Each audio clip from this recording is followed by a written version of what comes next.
Eh bien salut tout le monde, j'espère que vous allez bien. Aujourd'hui on se fait une petite vidéo pour décrypter l'actualité hardware de la semaine. Et croyez-moi, il y a beaucoup de choses à dire et on va parler aussi pécunier.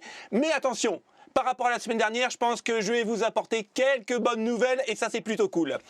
Pour les nouveaux abonnés, et oui, il y en a et en plus en pagaille, donc un grand merci à vous de vous être abonnés et surtout d'activer la petite cloche, c'est super cool. On a dépassé les 6085 abonnés je crois et vous êtes encore 65,4% à ne pas être abonnés et vous regardez les vidéos régulièrement toutes les semaines. Donc je compte sur vous, ça ne vous coûtera rien du tout, ça prend 2 secondes. Et franchement, c'est facile à faire. Et dans le pire des cas, si vous ne savez pas comment vous abonner, je vous ferai un tuto sur cette chaîne. Allez, c'est parti pour les bonnes nouvelles. Bon, là, je peux pas faire autrement. D'habitude, je commence toujours avec Nvidia et ses fameuses RTX. Mais franchement, là, je peux pas faire autrement. La RX 7600 XT, on a enfin un leak. Elle serait beaucoup plus puissante qu'une RX 6900 XT de plus haut de gamme. D'ancienne génération, bien sûr. Voire même, elle approcherait une 6950 XT. Et oui, les amis. Alors, pour les nouveaux abonnés, je vais essayer de décrypter, en fait, les infos que j'ai trouvées. Mais ça ne veut pas forcément dire que j'ai toujours raison. Dans ce cas-là, j'attends votre avis dans les commentaires et à partir de là, on va en débattre. Et c'est ça le but de cette chaîne. C'est qu'on crée une communauté et que tout le monde puisse dire ce qu'il veut du moment où c'est agréable et puis constructif. Allez, c'est parti. Pour rappel, les fameuses RX 7000, les haut de gamme, eux, ont un GPU construit en chipset, c'est-à-dire que ces briques superposées l'une aux autres, ok? Par contre, le milieu de gamme, c'est-à-dire que la 7600 XT, 7700 XT, eux sont construits avec un GPU en monolithique, un peu style Nvidia. Par contre, désolé pour la petite musique, par contre, ce qui est vraiment intéressant à retenir, c'est l'architecture RDNA 3. En gros, elle propose une amélioration des performances par watt de l'ordre de 50%. Alors déjà, avec la génération 6000, on avait fait un bond en avant au niveau consommation énergétique, je trouve, par rapport à Nvidia encore. Et c'était vraiment bien pour le coup, puisqu'on était vraiment sorti, en gros, du Covid quand vraiment les cartes ont arrivé sur le marché. Et là, encore une fois, AMD fait un gros cap, 50% par rapport au watt. C'est juste énorme. Et ça, c'est vraiment très cool, vu que les factures énergétiques actuellement sont en train de brûler. Donc, un peu de spec. La RX 7600 XT, attention, aurait 4096 processeurs de flux. Ça veut dire qu'elle aurait par rapport à la génération 6600 XT le double. C'est juste le double. C'est juste incroyable. Pour rappel, la 6900 XT de chez AMD avait 5120 processeurs de flux. Donc on est quasiment à l'équivalence. Sauf que la 7600 XT par rapport à la 6900 XT tournera beaucoup plus vite que l'ancienne génération. Donc pourquoi pas effectivement avoir une carte de milieu de gamme qui correspondrait à le plus haut de gamme de l'ancienne génération. Franchement, ça serait vraiment cool. On continue avec les rubriques AMD et vous allez voir que là, dans le titre, par rapport aux 2 news que j'ai choisies, c'est un peu compliqué à comprendre. Et en fait, on voit très bien, et on va essayer de le décortiquer dans ces news, que AMD a le cul entre 2 chaises. Regardez bien le titre. De nouvelles cartes graphiques AMD Radeon RX 7700 et RX 7600 présentées au Computex 2023. Là, déjà, il y a un problème dans le titre. Pourquoi il ne parle pas de la RX 7800? Déjà. Pour le Computex, ça débarre le 28 mai, mais attention, il y aura 2 jours pour les journalistes. Pour nous, si on veut y aller, ça sera le 30 mai au 2 juin. Ok? Mais on reviendra après, juste dans la news suivante. Là, pour le coup, là, vraiment, la grosse news, c'est ici. En fait, quand je vous dis que AMD a le cul entre 2 chaises, eh ben, c'est vrai. Nvidia, rappelez-vous, a sorti la RTX 4070 Ti vraiment à des prix quand même assez affolants, même si la carte en elle-même est bonne, mais les prix, pour moi, n'étaient pas convaincants par rapport à la puissance. Ok ? Ils ont sorti la RTX 4070 avec un MSRP de 599 $ et là, on s'est dit, mais attends, ils ont baissé de 200 $. En gros, c'est ça quoi. Et Nvidia, on ne comprenait pas pourquoi Nvidia avait fait ça. Maintenant, on peut commencer à comprendre. Et c'est en fait, c'est juste pour emmerder AMD. Regardez bien.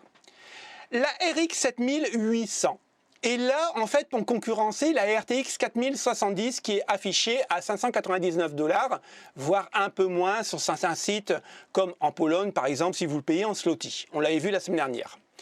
Le problème, c'est que la RX 7800, s'ils la vendent au tarif de 599 $, voire un peu moins, eh bien, en fait, AMD ne va pas engendrer énormément de bénéfices sur ce produit. Alors, ça veut dire quoi? Ça voudrait dire que la 7800 sera un petit peu plus chère, je ne sais pas, hein, je dis peut-être une bêtise, de 100 $, donc on passerait à 699 $ pour une 7800. Dans ce cas-là, il se prendrait peut-être 80 voire 70 $ de plus sur chaque carte.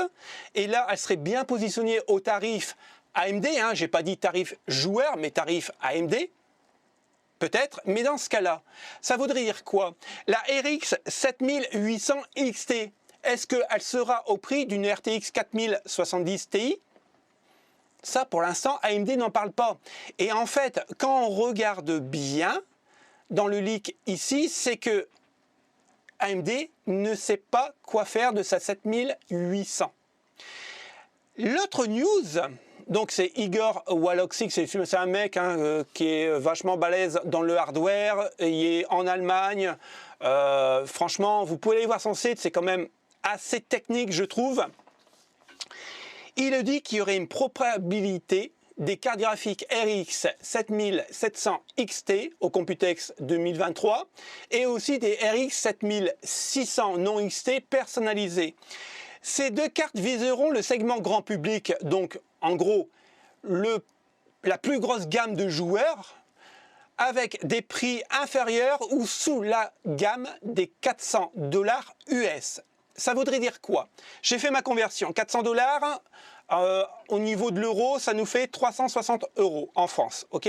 Avec la TVA à 20,6, bah oui, il faut bien nourrir les ministres, hein.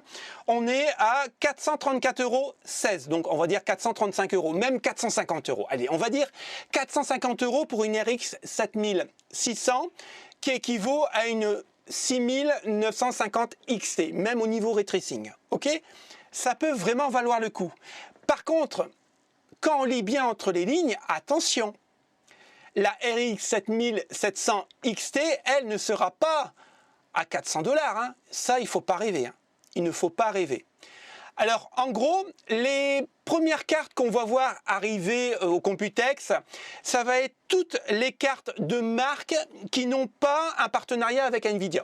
C'est-à-dire que Sapphire, XFX, PowerColor, et je crois que c'est ASRock, ouais, ASRock aussi est noté, eux, bah en fait, on va les voir au Computex. Maintenant, Asus, MSI, qui ont aussi des RTX, donc des partenariats avec Nvidia, eux, en gros, n'auront pas le droit de faire voir leurs cartes en AMD pour pas concurrencer les cartes Nvidia. Je pense que ça doit être en gros un contrat signé avec Nvidia qui ne peuvent pas leur présenter tout de suite les cartes au Computex. C'est-à-dire que quand les cartes sortiront officiellement sur le marché public, là on les verra débarquer bien sûr, mais ils n'ont pas le droit de les montrer avant. Vous voyez quand même, sérieux, hein. Même Nvidia doit avoir peur quand même, doit avoir peur des nouvelles cartes qui vont arriver de chez AMD. Encore une fois, hein, je vais refaire le même parallèle que j'ai fait sur les RTX 4000, c'est-à-dire que sur les séries 7000, on a exactement le même refroidissement, ça n'a pas changé, donc pas d'évolution, donc pas de coût de recherche. On a exactement le même design, donc pas d'évolution de design, pas de coût de design supplémentaire. Donc pourquoi nous dire que en fait, ça coûte beaucoup plus cher à produire ? En sachant qu'on n'est plus en pénurie, on n'est plus à la période du Covid qu'on a connue. Moi, il y a un petit loup là. Soit TSMC a vraiment demandé beaucoup plus cher le développement et la construction des cartes graphiques, que ce soit AMD ou alors Nvidia, mais là, il va falloir nous expliquer. En tout cas, m'expliquer à moi. Je serais bien content. Que dire de plus? Oui, alors ça j'aime bien aussi, c'est que en fait, ils nous disent... Vous voyez, c'est un peu compliqué et dans le charabia, on ne voit pas tout. On nous dit aussi que les RX 7600 pourrait atteindre un budget de 200 à 300 $ US. Personnellement, j'y crois pas trop. Je pense que la 7500, qui devrait débarquer juste après les 7600, 7700, oui, là, je pense qu'on arriverait entre 200 et 300 € US, puisque ça sera l'entrée de gamme. Maintenant, il faut voir aussi les performances de la 7500. Pour l'instant, on n'en parle pas encore. Et là, c'est un de mes... pas concurrents, parce que je trouve que dans la tech, on n'est pas concurrent sur YouTube. Mais par contre, je ne suis pas d'accord avec lui. Test Nvidia RTX 4070 Ti, plus raisonnable. Non. Le prix est trop cher. Les VRAM, il y en a beaucoup moins que AMD. Donc non, c'est pas raisonnable du tout. Ne l'achetez pas. Allez, on continue avec la prochaine news. Les futurs GPU Radeon RX 7800, 7700, 7600 d'AMD à des prix compétitifs, mais pas pour tout de suite. Mais qu'est-ce que ça veut dire? Alors, hop, voilà. Pourquoi pas pour tout de suite? En fait, il y aurait aussi un gros problème avec AMD. C'est-à-dire que AMD attend aussi le Computex, mais pour lui, le Computex, c'est quand même assez vieillot peut-être. Alors, ils attendent le Shopping 618, qui est juste là. Mais qu'est-ce que le Shopping 618? Écoutez, moi je l'ai appris en même temps que vous dans cette news. C'est-à-dire que le Shopping 778, c'est un grand festival commercial et c'est là où AMD ou Nvidia ou Intel ou peu importe les marques font vraiment des énormes profits. Et ils attendent justement le Shopping 618, c'est-à-dire que Shopping 618 a détrôné le Computex. Et oui, je ne pensais pas que ça pourrait arriver. Mais en fait, lui va se passer le 1er juin jusqu'au 20 juin.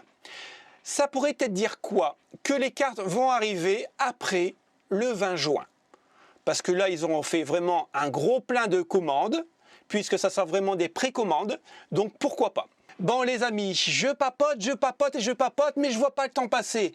Là, je viens juste de monter la première partie de la vidéo et on arrive déjà à 13 minutes. Donc si je veux vraiment bien faire les choses, il me faudrait 10 voire 15 minutes pour faire le sujet numéro 2, Nvidia. Donc je voudrais vraiment bien faire et vraiment essayer de le décrypter à fond. Donc ce que je vous propose, c'est d'arrêter la vidéo là tout de suite et on se retrouve vendredi 18 h pour la deuxième partie et on parle exclusivement de Nvidia. Allez, bonne semaine et à vendredi.